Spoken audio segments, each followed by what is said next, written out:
Hi folks, I'm Alan Watt and this is Cutting Through the Matrix on May the 3rd, 2015. You know, reality is a fascinating subject because most people think they live in reality and are completely aware of all reality around them and outside of them that affects them. They think they understand it, but they don't, because they haven't been taught how to do it or to see through the smoke screens of managerial systems which run the world and our minds as well. We really are then product of indoctrinations. And indoctrinations can be straightforward through education or through the movies that you watch, especially through fiction. They're a fantastic way to indoctrinate with new opinions and ideas and what's politically correct, to update you if you like. But the media of all kinds does the same kind of thing. They set the trends and the memes through the various columns that they have, and people jump on board. It's quite amazing to watch because people jump on board things which they think are new and which they think they either agree with without thinking too much at all about them, and they just simply jump on board and follow. Fashion's a good example of that, especially with the young, and how, depending on their personality type, and there's not many personality types in a category that is of the young. You have the ones who are introverted, extroverted. You get the ones who think they're rebels. They go through that rebellious phase, they think, and other ones that are more accepting of a system of their parents and so on. Very few of them today, because most of the young are programmed by the school and by popular media and fiction to go through what they think is their own generational rebellion, never realizing that the topics that they're pushing and rebelling against and what to do about them are given to them by outside forces that they're even unaware of, because people learn by osmosis. They kind of soak it in through bits and pieces, or bits and bytes, you might say, of information that's constant and repetitive from various sources, and therefore they adopt the opinions, as adults do too, mind you, without doing too much critical thinking about them. And you're led to your opinions and conclusions in the average news piece by the way the commentary goes. News seldom is news. It's a commentary bringing you and guiding you to the opinion, and they do it by simply omitting certain other sides of any story, and you're left with the desired and proper conclusion and on the topic. And I noticed this when I was very young, by simply listening to other people expressing what they thought were their opinions, either current or whatever it happened to be, through education. And I always found it fascinating as to why they simply accepted these opinions. But the fact was, they thought they were arriving at their own conclusions and opinions by themselves. And nothing is further from the truth. It's not a new art. It's more specialized today for sure. And because of the internet and cell phones and constant monitoring under the guise of terrorism and so on, everyone's completely categorized with their personality profile. And every site they look up, every interest they have is known by various agencies, private and governmental agencies, that actually work together, because you don't live in any system of democracy at all, and you never ever have. Therefore, when you look at the old writings on people management, often written as a form of resume for kings like Machiavelli and Francis Bacon and so on, you find out what they already knew about, say, the masses, the general mass of people. And when you talk about the masses, they're talking about the regular things they'll all kind of agree on: the need for food, the need for some kind of security, and not end up being nervous wrecks every day wanting to get something to eat, or will they be safe, and so on. And they knew how to promote the authority of the king or queen very, very well back then. And as time progressed and the ages went on, we come up to the present time, where all through the 20th century to the present, massive amounts of data has been collected by the various social branches in psychology and behaviorism, and now it's neuroscience and neurolinguistics, things like that, which used to be called psycholinguistics, where words are used in stringing them together in sentences, and you end up being brought very carefully and cleverly and expertly to the desired opinion that they want you to have, because all we have is data to go on, and those who supply the data understand the power which they wield over the people. I've mentioned the big think tanks that debate how to manage us, and they work out formulas of managing the public to get them to go along with various programs, which, again, private corporations, which are often interwoven completely with government, and foundations, of course, non-governmental tax-free foundations, which supply the money and all the training to the NGOs, non-governmental organizations, all working together. And you don't realize how many different sources supply the data that you actually unconsciously soak up on a day-to-day basis by little quips. Even on the radio driving to work, if you listen to the radio, they give you the so-called current news, little sound bites of what they claim. Then you know it all, right? A little sound bite on each topic, and now you know it all. But that's how folk get their opinions shaped too. And here's current for the day. Here's what's obsolete. Things like that.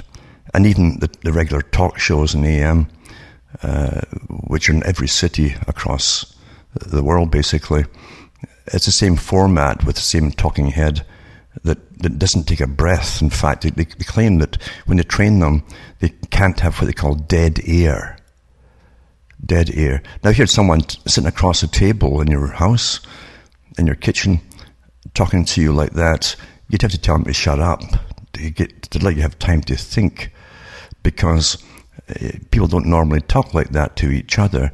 But on radio, it's a constant bombardment, and the faster they can talk and the more skillfully they can talk, putting across things, it tends to make you sit back in your head and simply get downloaded by the person's yapping, excessive yapping.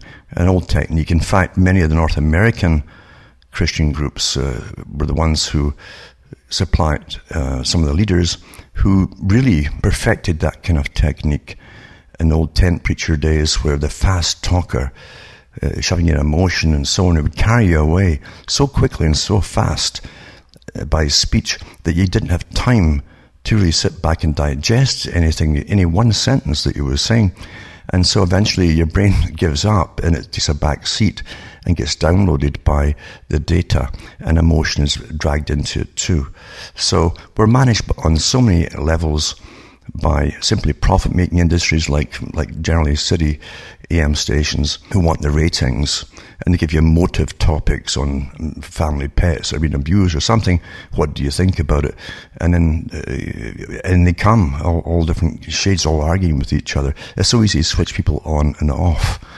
But in a higher topic, of course, where it affects all of the people, then you go into your mainstream authorized news agencies to get your opinions on things, your trusted networks, as they say, or trusted news. And they're all at the same game, even repeating by themselves that the most trusted man in Canada or the most trusted newscaster in the US, or Britain for that matter, has an amazing effect. It really sucks folk into it because it's repetition. So we're manipulated by so many techniques all around us every day, and the idea also keeps you off balance to an extent, so you won't think for yourself. Most folk, truly, if you ask them in the street about how well informed they are, they'll tell you, if they listen to mainstream, they think they're really pretty well informed, and all they know is little bits and pieces that they quote almost verbatim that's been given to them, because you'll notice embedded in all the different pieces they put out there on the mainstream, they have little slogan type pieces, sentences that stand out and are repeated from, again, 1,000 sources, and the people in the street will repeat them back to you quite without thinking, like it's just quite natural, like gravity. Now, I've gone over many times in the past the beginnings of some of the major foundations, their purpose and their future purpose, because they guide us into all futures, you see. And these big foundations put their own members into government and bureaucracies. And if you look into their data is there if you seek it out. At least some of it is to do with the basic things. And they'll tell you that, for instance, the Council on Foreign Relations, the Royal Institute for International Affairs, which is the same organization for Britain, and ones for every country, by the way, even ones in Japan and in China, all of this one organization, these different names for different countries, you'll find they're all running the media in those countries, they're running the financial systems, federal banks and so on in these countries, and they also run foreign affairs for their governments, especially foreign affairs, very important, and in all major parts of your government institution. So you have one world system, really, that was started off an awful long time ago by the group founded in England, the Royal Institute for International Affairs. But they also have many, many, many big major think tanks funded by their private front groups that supply the cash and the expertise to start off the big think tanks to get them on the right track for investigative thinking on any particular problem, on any agenda that they want to bring forth, and the problems that they might get backlashes from the public. How do you manage the public? Like a chess game they play in advance, and with all the moves in it before they even give you a whiff in the newspapers. And they make sure, because their members also run all the major chains for news and media outlets, they don't say much at all about what they're really up to. You'll simply hear about the Trilateral Commission once in a blue moon. I mean a blue moon. And its effect is tremendous, because really it comes from the old Council on Foreign Relations, those special branches, and the active group that implements policies, drafts up policies for integrations of countries into blocks, for instance, like the European Union, the Free Trade Association that became NAFTA, North American Free Trade, and now the whole lot's to get blended into Trans-Pacific Partnership. It's all done by the implementing group of the CFR called the Trilateral Commission. And they also have members, as I say, in Japan, in China, and all other countries across the planet. They run the world. They admit themselves are a private group, and yet they run your politics for you. I've spoken ad nauseum about this over the past many, many years. But the think tanks that they have, some of them specialize on the human condition and how to manage us all collectively, you see. And in that collective, they have us cut down into groups again. What kind of personality group do you fall into? And that's why you have all these personality profiling been going on for years and years, even before the computer. And now the computer's made it so easy for them. They have you completely updated daily by the stuff that you look into on the internet, and by all your chats and everything else. It's all collected and analyzed and put into your personality profile. So there's nothing new in that at all. But what really got me is that over the years too, I've had people from within these think tanks, or have left, who've sent me brown envelopes on the quiet on the different cultures across the world and how to manage them from these top think tanks, names that you would actually know very well. And remember, if you're managing the world, including what you're promoting as new political correct ideas, which can be completely fictitious, as long as you adopt them, you're a good person, a good citizen, you see. Even if it's crazy, they'll make craziness sound logical by their techniques. But they themselves, at the top, who manage the world, must have the real data and go by the real facts, you see. So they give one for you, the general population, to make you a good, well-behaved citizen, and they have ones for themselves to manage us all. And what they say about the different cultures is astonishing, to see how well they've investigated each particular country and its culture. Right down to facial expressions, the types of expressions, the absence of those expressions in other cultures, and things like that. Because this is all used even in cartoons for the little children to see. These expressions can see a lot more than any any sentence or paragraph, basically. Look at the simple drawings you get for the glum face, a little circle with the downturned mouth, things like that. It's amazing how the think tanks have literally studied us all, with behaviorists, again, psychologists and neuroscientists and anthropologists going into all of this kind of stuff. And what got me onto that initially was Carl Jung, years ago, wrote about the different cultures and their facial expressions and personality types and so on, and how some cultures don't look you in the eye, for instance. It can be an insult to look people in the eye. That's only an insult in the West if you look the king or the queen in an eye. Or with Hillary Clinton's case, when she was the First Lady of the White House with Bill Clinton, she didn't let any of the staff who worked there look her in the eye, just like royalty, you see, which is a status thing. But in other cultures, some other cultures, you're not allowed. It's just bad form to do it to anybody, including your neighbor, and so on. But they also went into our speech. Our speech is awfully important, because we know, for instance, that if you go into the speech of people who live in China, often different parts of their brains will light up, given the same problems you would in the West, than those in the West. Different parts of their brain will work on those problems according to the language and according to the type of language, if it's a kind of hieroglyphic type language or pictorial language, or if it's a written one as we do in the West. So it's quite fascinating how we're so studied, it's just astonishing. And the whole idea, of course, is to unlock the secrets of conditioning and controlling and programming the people. If they understand these things, then they understand why they work and investigate like crazy into why they work, so they can do more work on the perfect trained society, which is pretty well there already in some countries already.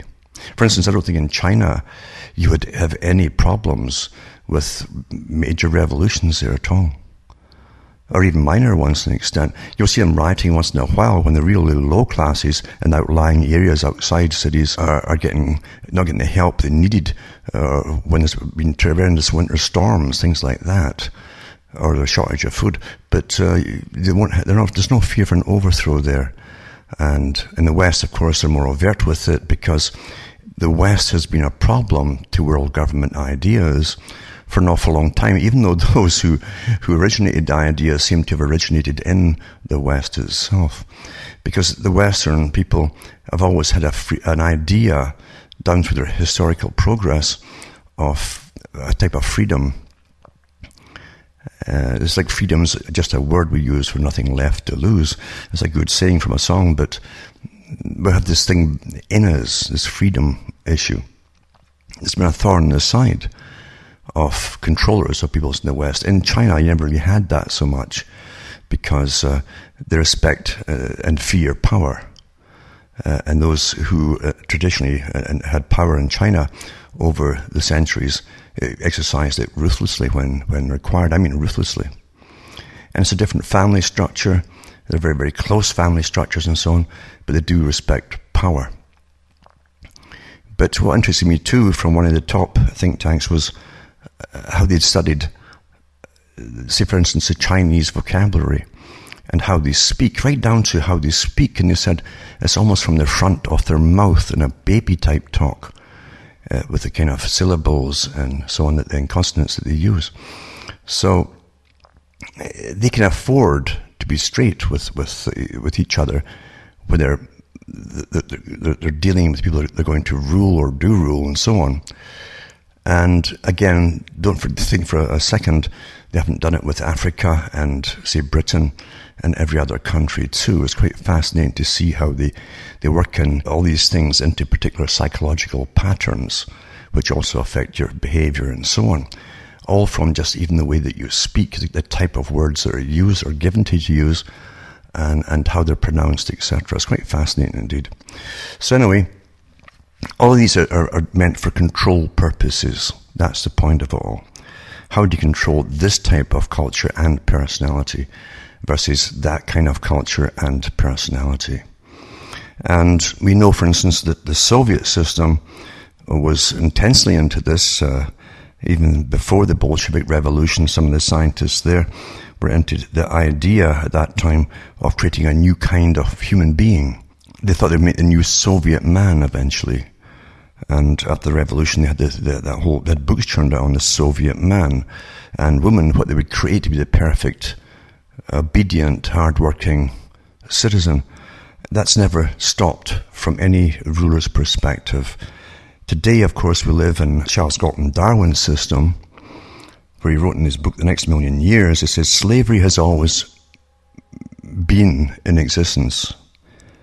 In the West, too, he's talking about. It says, since the beginning of time. And he says, we are now in the process.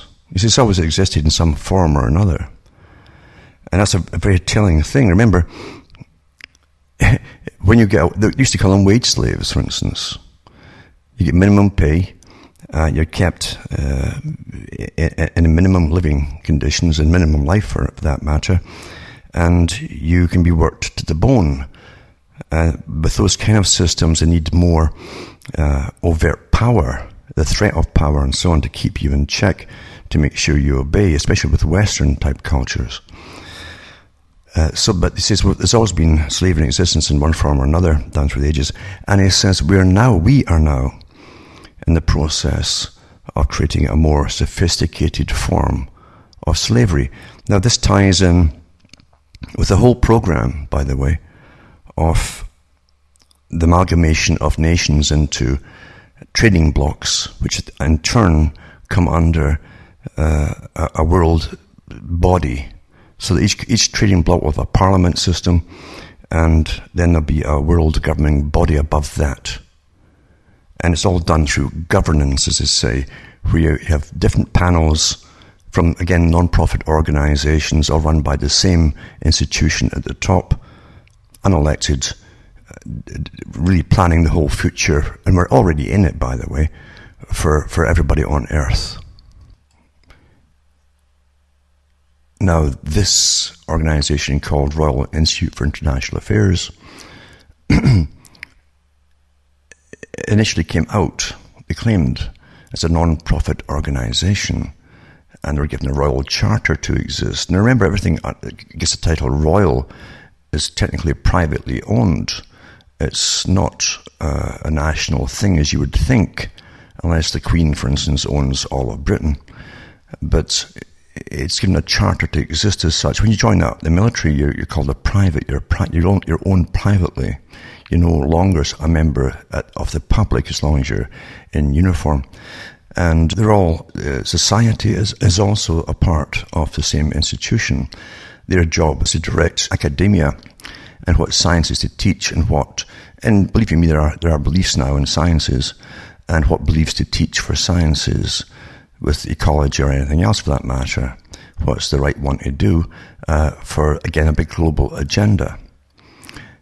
Academia is a big part of this same agency. Remember, the branch in America is called the Council on Foreign Relations, and they have branches across the world, as I've mentioned already, with different names so that people don't connect them. It isn't until you see their global meetings and who attends and what associations they'll call them in other countries, you actually clue into what's going on to bring about this world population, all pretty well the same to an extent, with minor variations and adjustments for the personality type of the culture.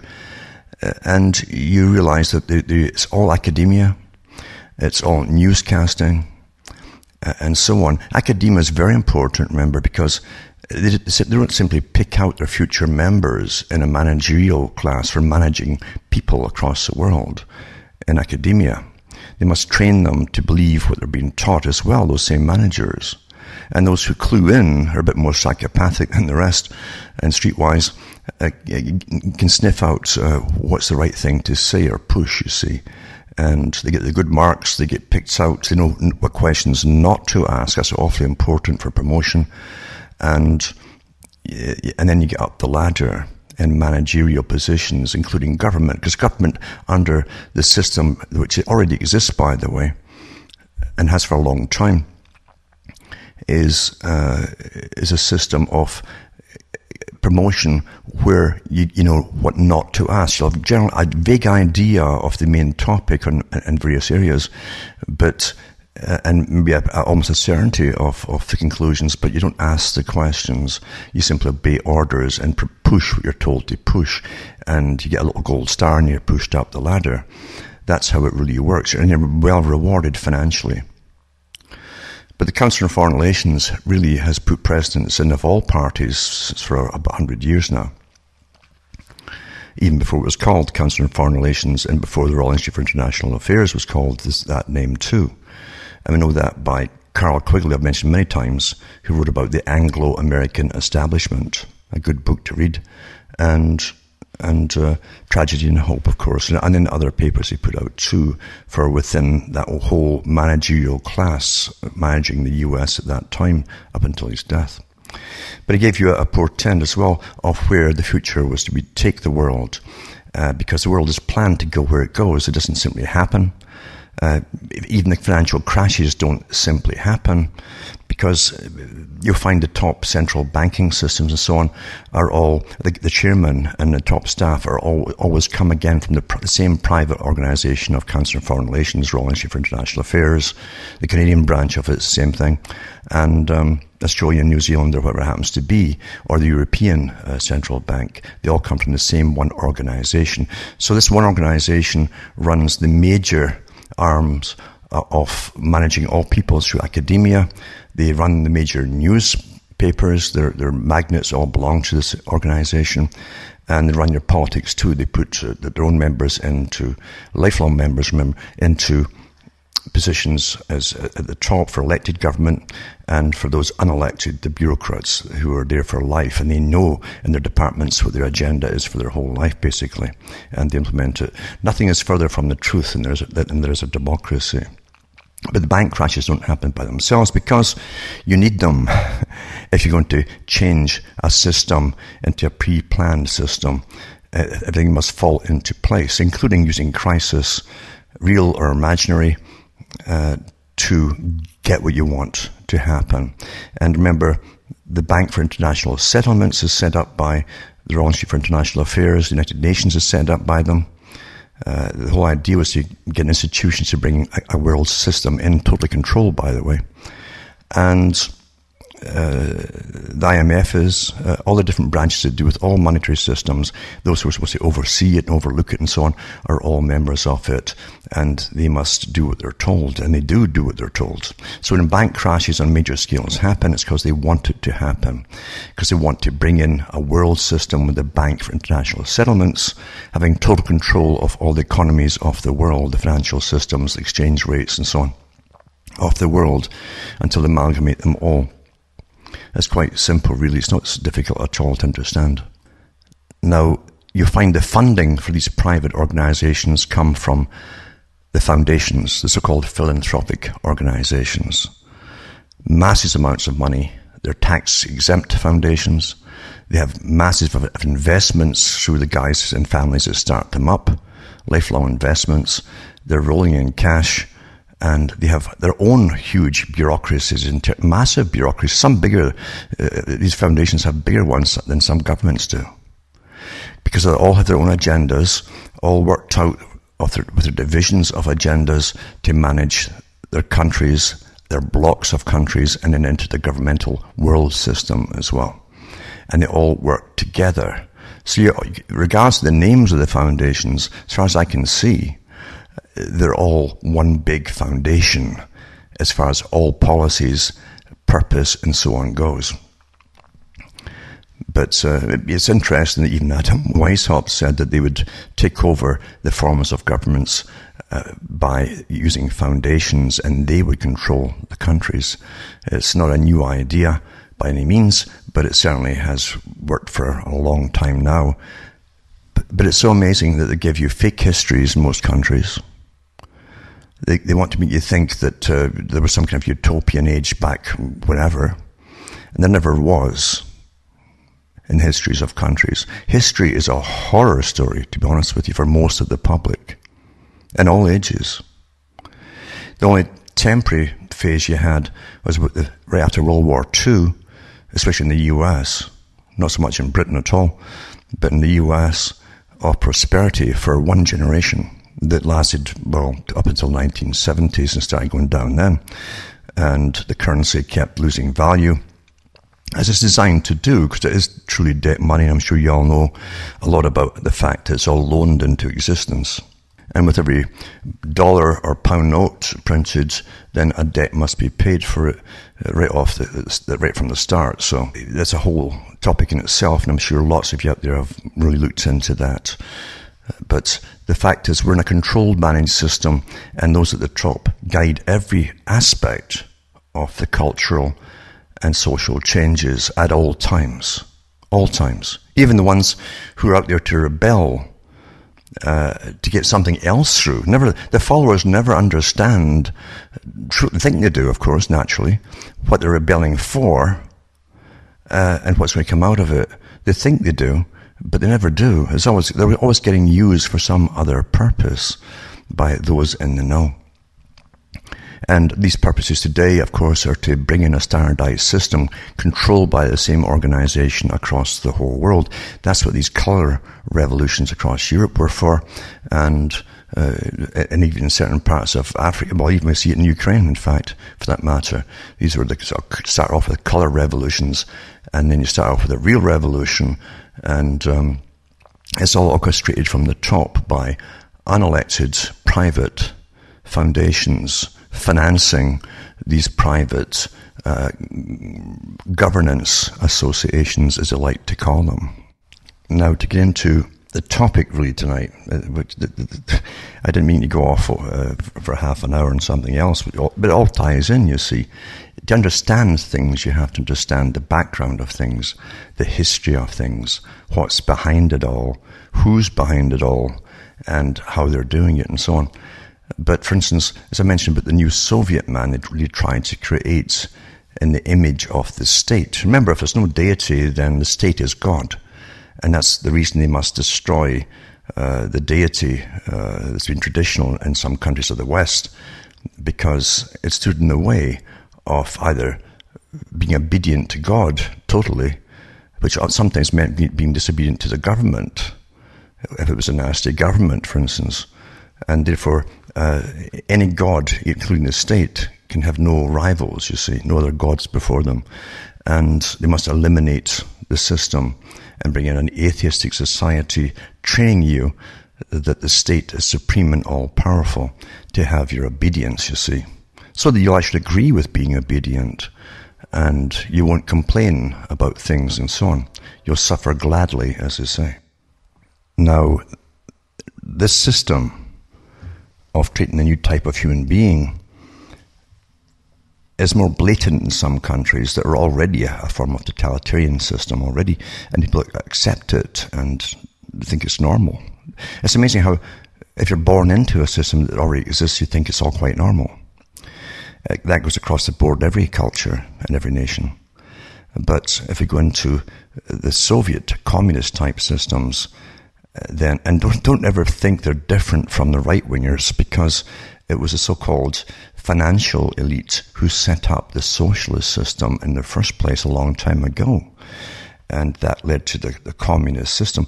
And those who control big factories across the world were fascinated, for instance, by how some countries really work much better. Low wages, hard work, never complaining, very obedient and timid and frightened people. That was a great system to have, you see, especially if they're uneducated. Today in the West, you think you are educated, but you're not. The junk you're taught in school is way below par of what we were taught even in the late 1800s and early 1900s in school. It's actually social indoctrination, it's social engineering on political correctness and updates for your particular generation. But if you go into, again, the same system in China, you think, well, it's more obedient naturally. That's the tradition. Now, here's how it goes in China with how the personality profiling, for instance, goes a step further. The same. Remember, what happens in China happens to the rest of the countries in turn, because we're already under a global governance. And that's a term. It's not an elected government, it's a governance system run by private agencies or corporations, you might call them, and foundations, especially the one at the top. There's always a cap for the pyramid's top. And here you have this article here about China. Now, think of yourself as you read it, and think of your own culture as you read it too. It's interesting. That's what I do all the time. But it said, the regulations were announced last year, but have attracted almost no attention thus far in China and abroad.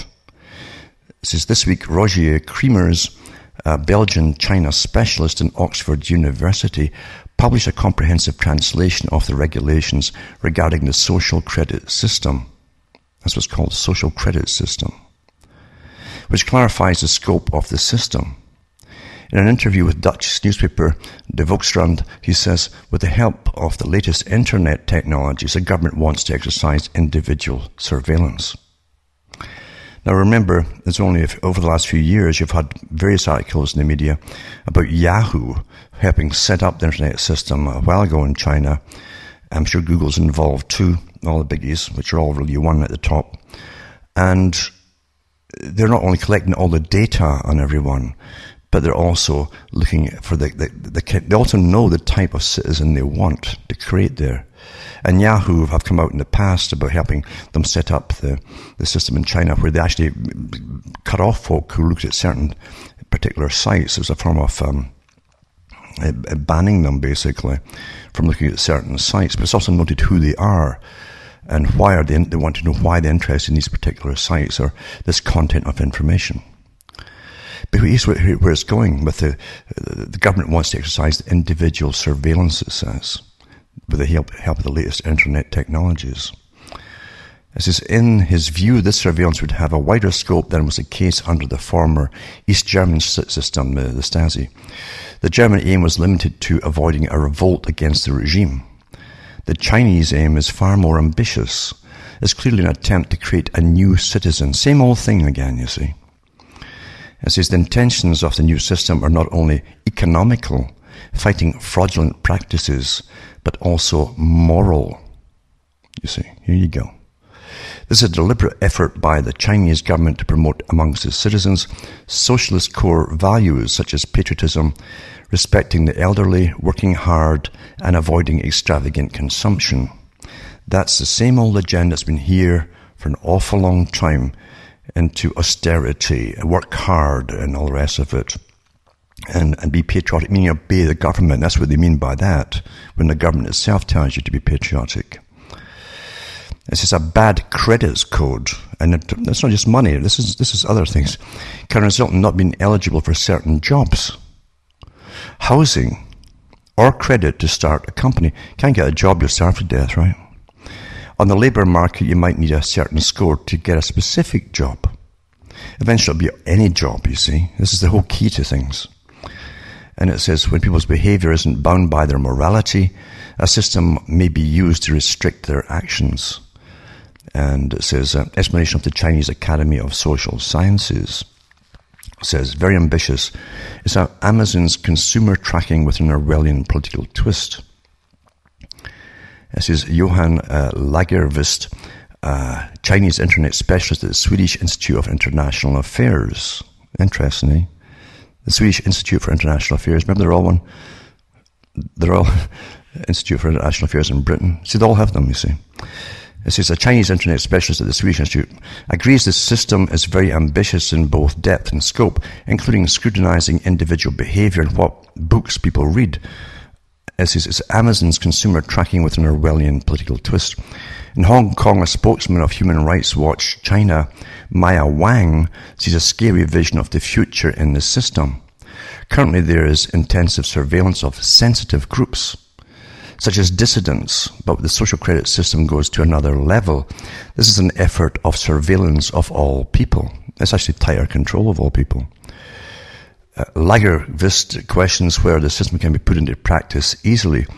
Implementation may prove tricky due to agency turf wars and reluctance of companies to fully comply. Now that won't happen. But it's an open question. It depends how much firepower the government will give the implementation effort. Now, this isn't an idea that just sprung up, folks. The government's already obviously involved. It's going ahead. There's no doubt who's in command. It says government and big internet companies in China can exploit big data together in a way that is unimaginable in the West. It says the German-China expert Daniela Stockmann, political scientist at Leiden University, esteems Chinese internet firms will be reluctant as they are aware of privacy concerns of their users, and also they struggle with their infrastructure to process huge amounts of data. But Creamers is convinced Chinese internet giants like Alibaba, Baidu, Tencent will cooperate with the government in operating the system. These companies are in a symbiotic relationship with the government, he argues, whereas in the US, companies like Google or Facebook show themselves fighting for the privacy of their clients. That's a joke. They're part of the same system here, folks. Against the prying eyes of intelligence. See how they can tell you about the truth and then tell you an absolute lie as well? As in China, this is not the case. There's no doubt among key players who is in command, government and big internet companies in China can exploit the big data. And it says Chinese internet firms are definitely interested, as Ant Financial, a subsidiary of e-commerce giant Alibaba, recently showed. To its popular app, Alipay added a new service which rated a person's credit worthiness on a scale of 350 to 950 points. The score is not only determined by one's lending behavior, but also by hobbies and friends. If friends have a poor lending reputation, this reflects badly on the person. Understand you're going to start changing the way who's going to be your friend anymore. Oh, I don't want to be associated with them, they got a bad score. This is all behavior management and adjustment, you see. So just as prolonged playing of video games, buying diapers indicates responsibility and scores therefore well. If the Chinese press, the system has been, and in the press has been presented as a rather limited system, focusing mostly on financial credibility. Well, naturally, that's not the real thing. But Creamer study shows the government wants to evaluate behavior of citizens in various other areas as well, with the aim of strengthening and innovating social governance. There's that word again. According to the government, innovative will be the active contribution of citizens rating their other citizens. See?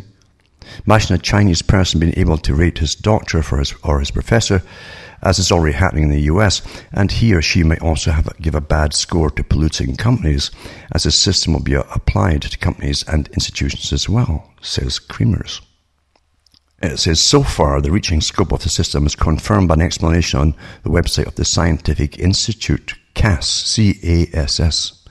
That's the Chinese Academy of Social Sciences. We've all got them, Academy of Social Sciences. It's all how we manage you. As a result of its transformation in recent decades, Chinese society has changed from a society of acquaintances into a society of strangers. As a result, moral conduct has suffered.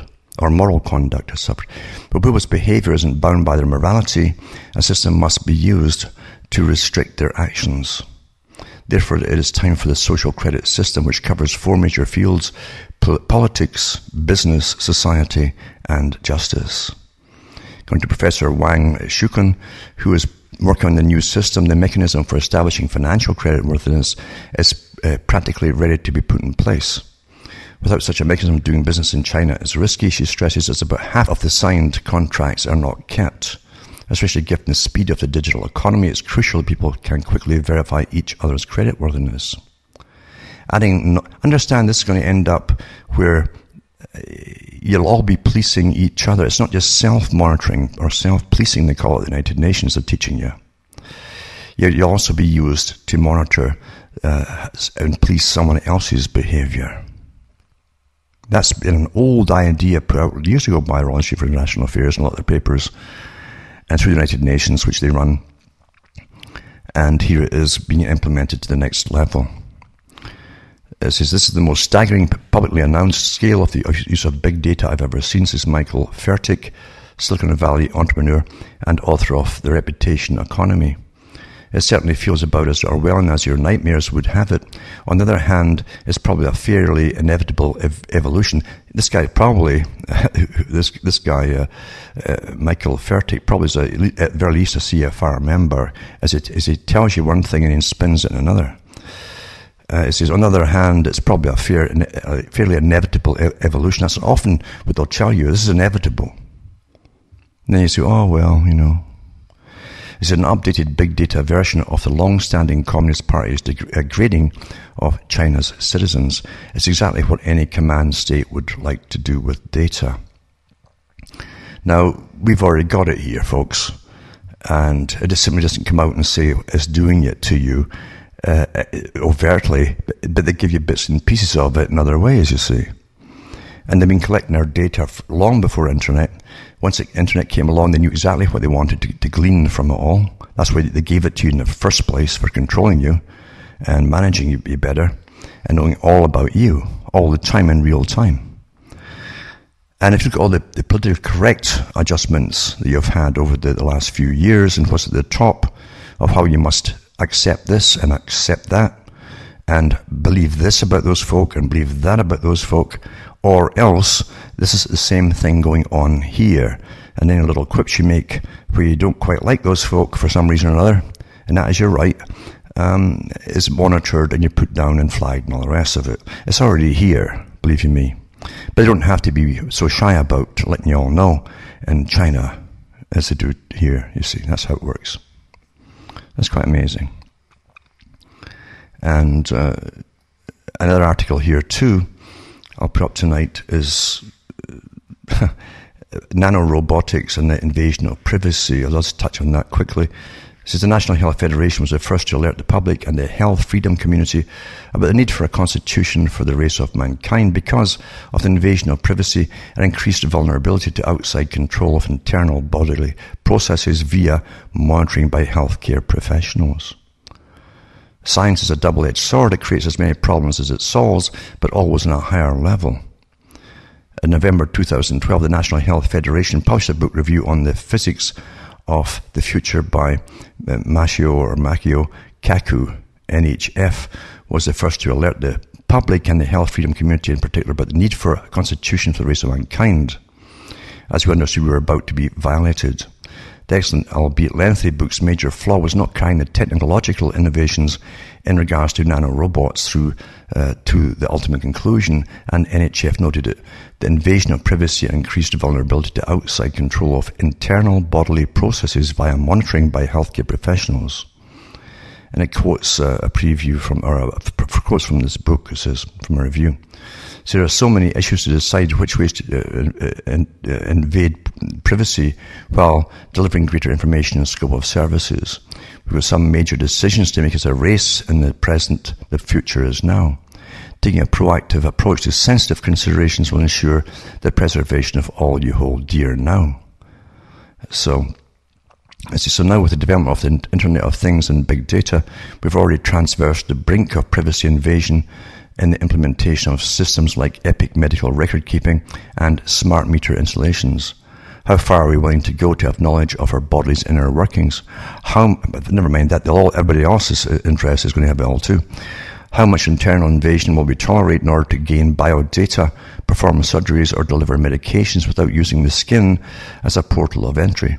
Will it be worth the scientific advances to have all this data instantly uploaded, even our clothing uploaded, all our statistics as we dress in the morning? Suddenly, although clothed, we are naked, and there's nothing except our thoughts that remain hidden, so far anyway. It's putting out the nanorobotic stuff through everything, your food, clothing, and medicine, and yada, yada, yada.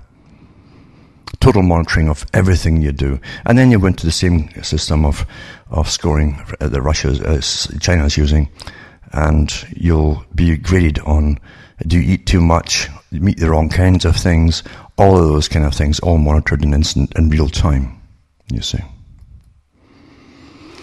Now, getting back to the Royal Institute for International Affairs, that came out a long time ago. In fact, before it was called that, it was called the Lord Alfred Milner Group. And they had another name, of course, it was unknown to even a lot of politicians in Britain that weren't members of it. And they have a steering committee of all things on different areas of running and organising and controlling all society and economics. And they have their inner group and their outer group. And the inner group is the ones who make the plans based on all the data that comes in from their academic sources that they use from other members of their organisation. But they talked about creating up the 3 trading blocks for the world: United Europe, United Americas, and we've got 2 of them almost completely done. And you also have a third one, which is, of course, the Asian Pacific, etc. partnership, the Far Eastern partnership, and eventually they're all melded into one, under one governmental system, run by the same organization that came up with the idea and made it all happen. That controls the finances, they control what's taught in academia, they control the media, etc., etc. They control sciences and all that. The biggest changes have already happened, and the public haven't a clue they've even happened or why they happened. To the public, we just drift into things, and it's all a bit of a puzzle, but you don't worry about it because you're told not to worry about it, so you obey.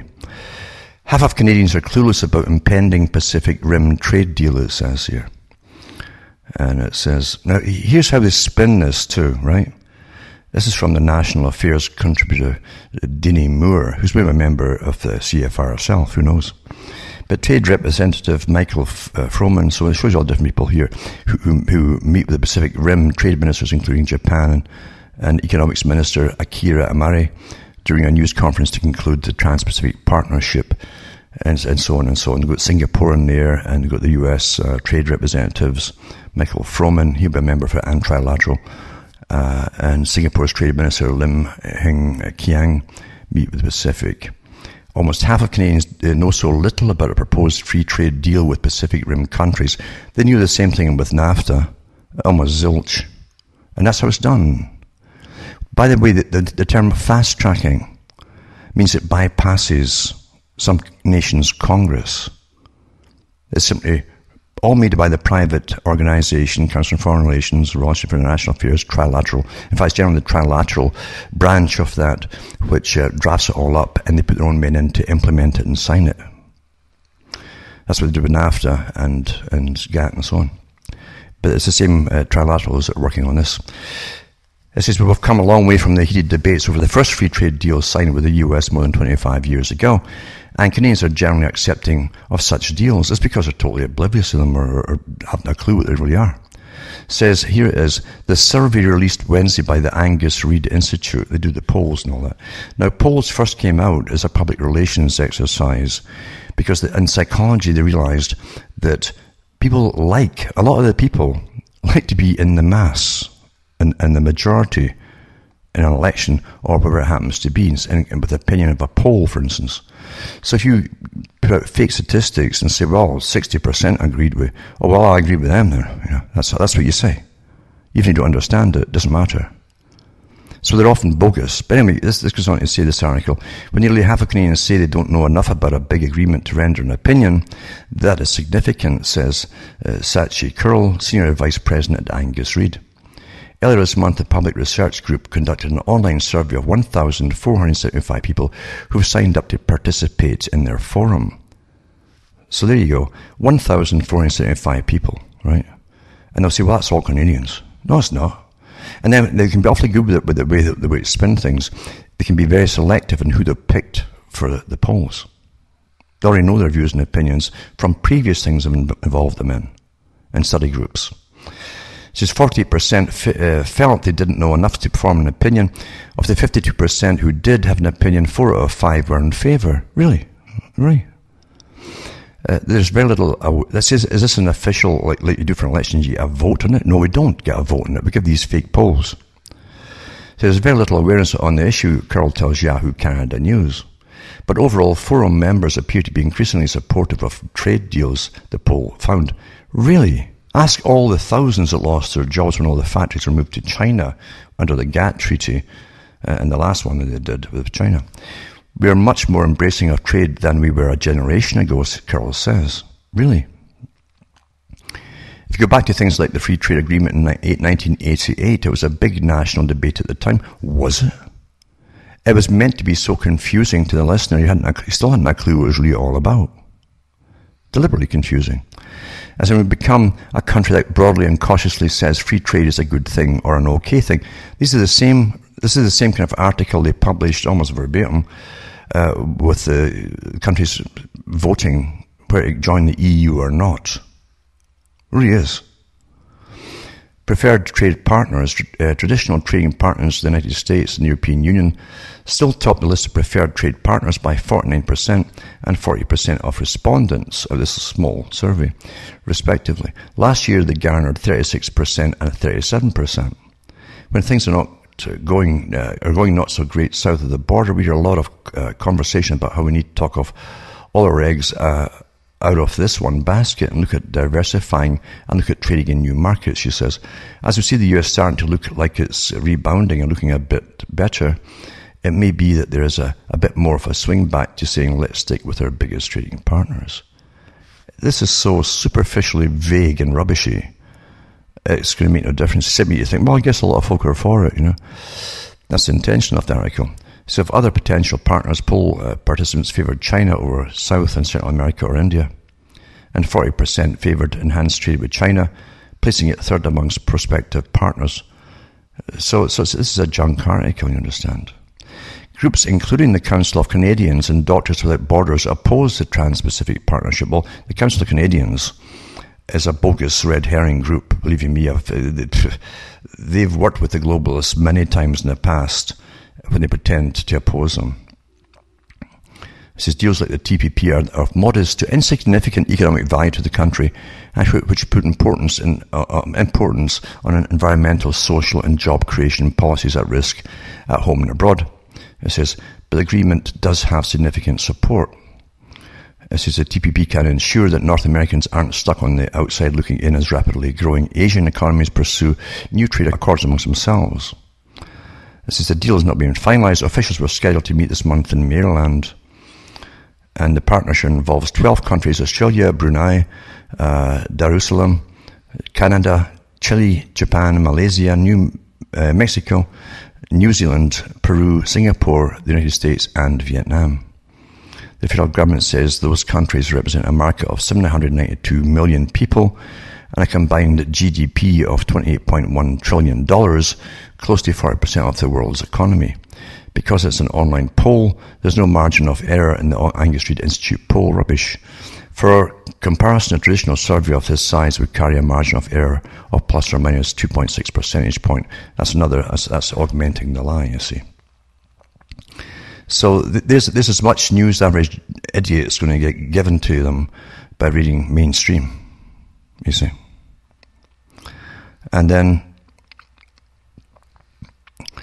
it says here, in this other mainstream, Canadians appear to be increasingly bullish about building closer ties with trading partners in the Americas, Europe and Asia, according to a new poll by the Angus Reid Institute. So let's see what they could say about the same study.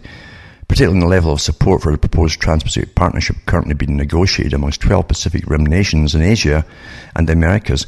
All the members at the top, the government, have to negotiate it are all trilateral members, folks. Private organisation. And that's going to affect us all. Suppose a regulatory and investment treaty, who knew and understood it, outnumber opponents 4-1. And they give you the same fake statistics and all the rest of it, because you can't go by polls when your whole nation's on the auction block. It's rubbish. It's not a vote. And believe you me, there's a big difference too from an education followed by an informed vote. You never get the education first. So I'll put that up as well.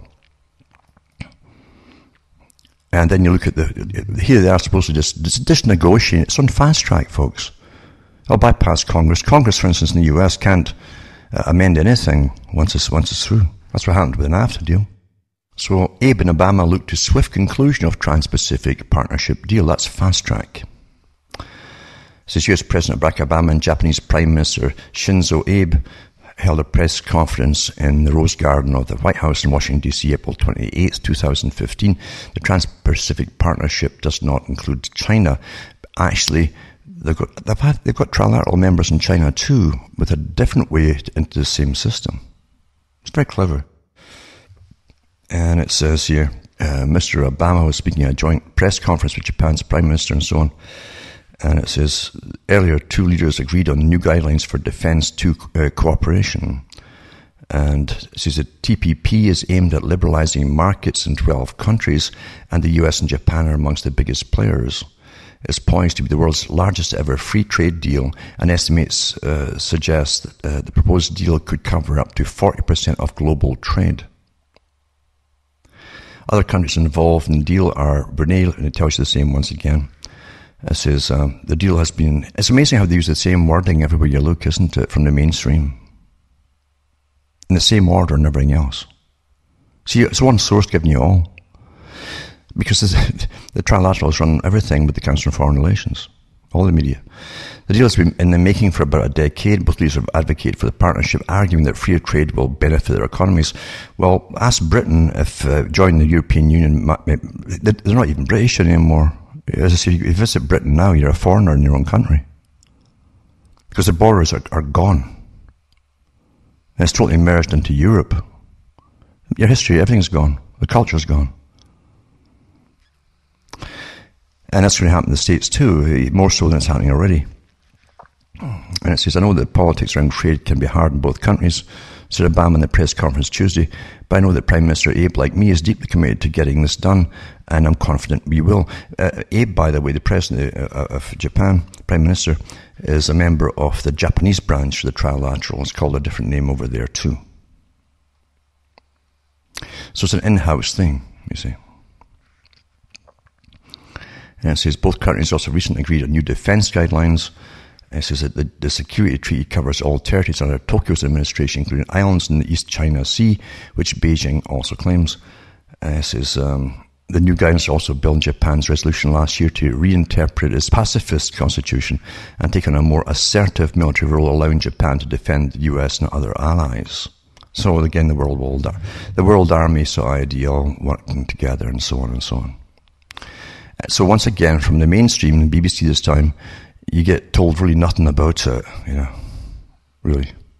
And then, of course, another article too, where the Prime Minister of Japan, Abe, as they call him, comes out and says, as Japanese Prime Minister Shinzo Abe takes a question while addressing a new conference, blah, blah, blah. And it says,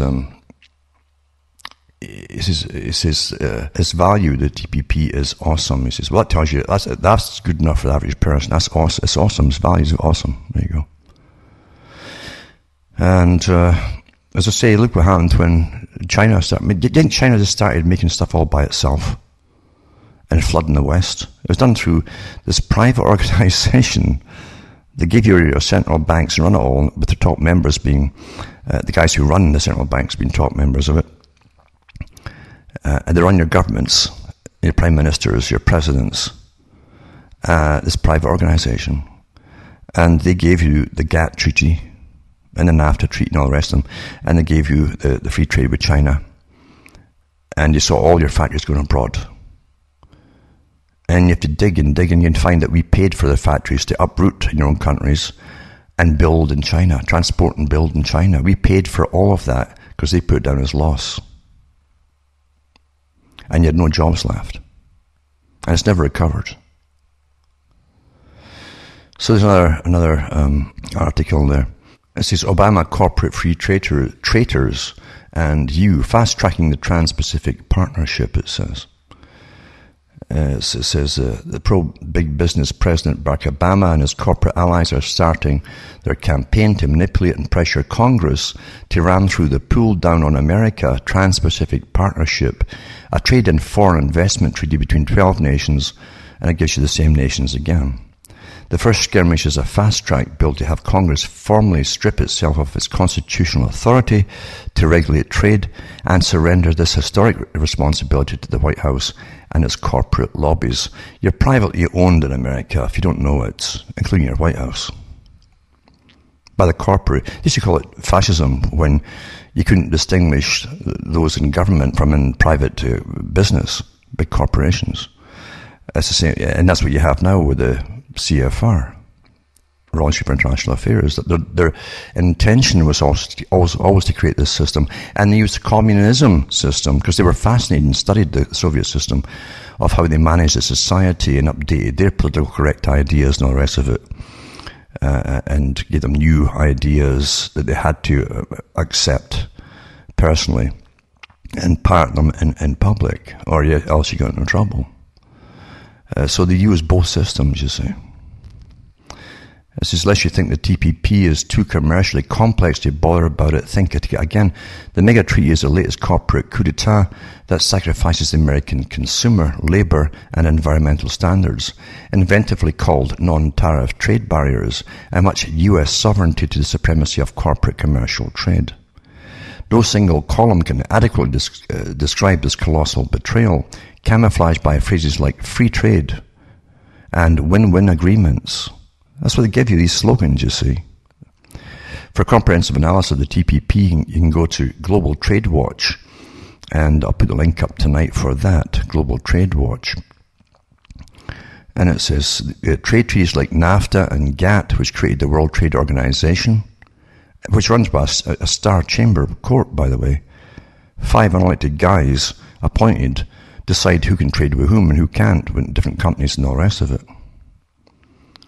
It's already have proved records of harming our country through huge job exporting trade deficits, unemployment, freezing or jeopardizing our consumer and environmental rules, holding down regulations on giant banks, and weakening labour protections. How does the corporate state and its free traders construct a transnational form of autocratic governance?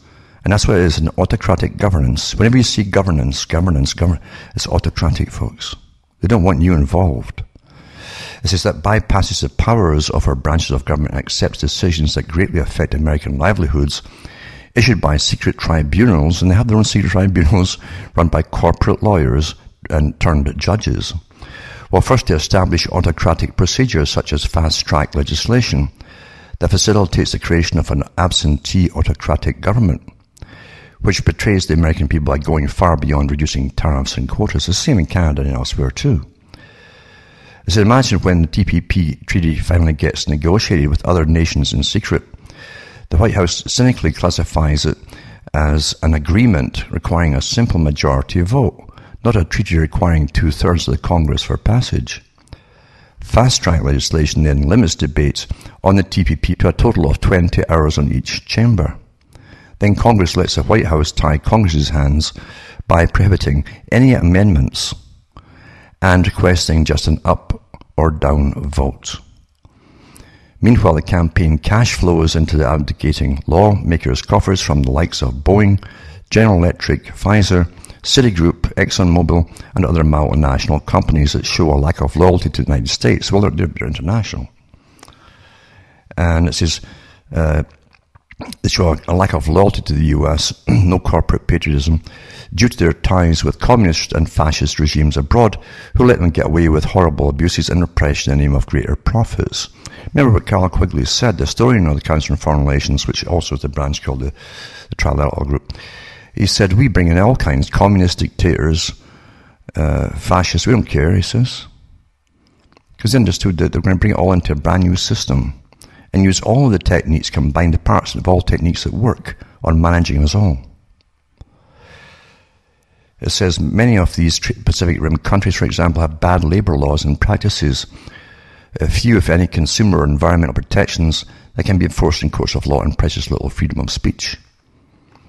A recent treaty with South Korea was pushed through Congress on false predictions of jobs and win-win solutions. Actually, South Korea's got a lot of, as government, or members of the Trilateral Commission as well. Every country has them. So in fact, the Korean agreement resulted in a ballooning of the trade deficit that the US has with that country, costing an estimated nearly 60,000 American jobs. What's great for our economy? It's a win-win situation, see? The majority of these corporate managed trade agreements come from the demands of global corporations, and the heads of them are member CFR and Trilateral Commission. They exploit developing countries that have cheap labour and tax laws, unlike more developed countries such as the US that have greater protections for consumers, workers and environment. Under this trade agreement, countries that seek better protections for their workers and consumers can be sued by corporations in other nations. Remarkably, better treatment such as safe motor vehicles is seen as an obstructive trade barrier against inferior imports. For one example of many under the WTO, World Trade Organization, the US cannot keep out products made by brutal child labour abroad, even though US law prohibits child labour in this country. This is how our sovereignty is shredded. Under the WTO, the US has lost 100% of the cases brought before the secret tribunals in Geneva, Switzerland against our public interest laws, like consumer and environmental protections. The TPP will produce similar autocratic outcomes. And it goes on and on in this article too. So there's nothing democratic about any of it, of course. Yeah, the public are not involved in it whatsoever. You won't get a vote on it. The members in your Congress will vote for it are already members of the Council on Foreign Relations, so they do what they're told. And other ones too will leave politics and go right into CEO positions of trilaterals and Council on Foreign Relations run companies. So it all works together, you see. It all works together. And the public get no vote, not at all. And the public never learn either. They have very short memories. Most folk have already probably forgotten about all the jobs, all the incredible changes since the free trade negotiations and then NAFTA was ran through, and the GATT organization and the World Trade Organization signing free trade with China, and all their jobs going abroad. They've already forgotten that. It's astonishing, even the folk who literally lost their jobs and are working at much more meager jobs today. And they have a timetable too, you understand, so that folk who lose their jobs are often replaced by a younger generation coming up who really don't know. And they'll swallow the propaganda more easily. They'll be, oh, well, you know, it'll all be good for us. They promised us. Jobs, jobs, jobs. That's how the world is really run, folks. So democracy is a joke. Back to the beginning of my talk tonight, Charles Galton Darwin, in the 1950s, wrote his book, The Next Million Years. Top member of the secret organization at that time, Royal Institute for International Affairs, and he was also a physicist who worked in atomic bombs, by the way. And he says there's always been slavery in one form or another down through the ages, and we are in the process of creating a more sophisticated form of slavery. That's the new freedom you hear about. This little phrase, the new freedom. George Bush Jr. said it, remember? The new freedom.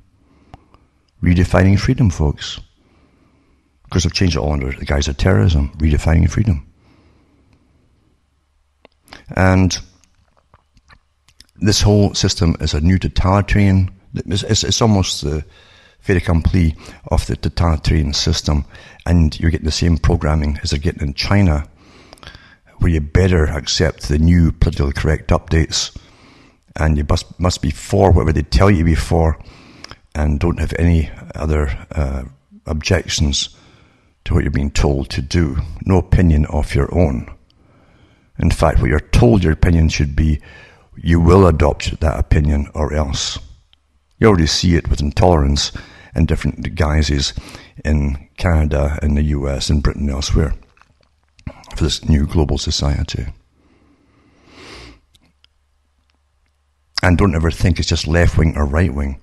They all work at the top together and have done your whole life long, and your parents do.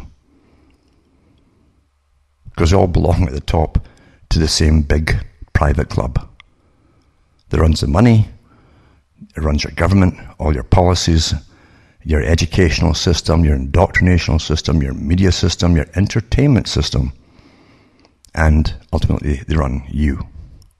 You are the product. And that's all I can cram in tonight. I'm afraid there's other things to do, and I'm sure I've prattled on enough. But for those who want to look anything up at all, dig in to these agreements and partnerships and all the rest of it, and dig into the Trilateral Commission, dig into the Council on Foreign Relations, and you'll see that they run everything in your countries, and have done for an awful long time. From Hamish myself from Ontario, Canada, it's good night to me. Your God or your gods go with you.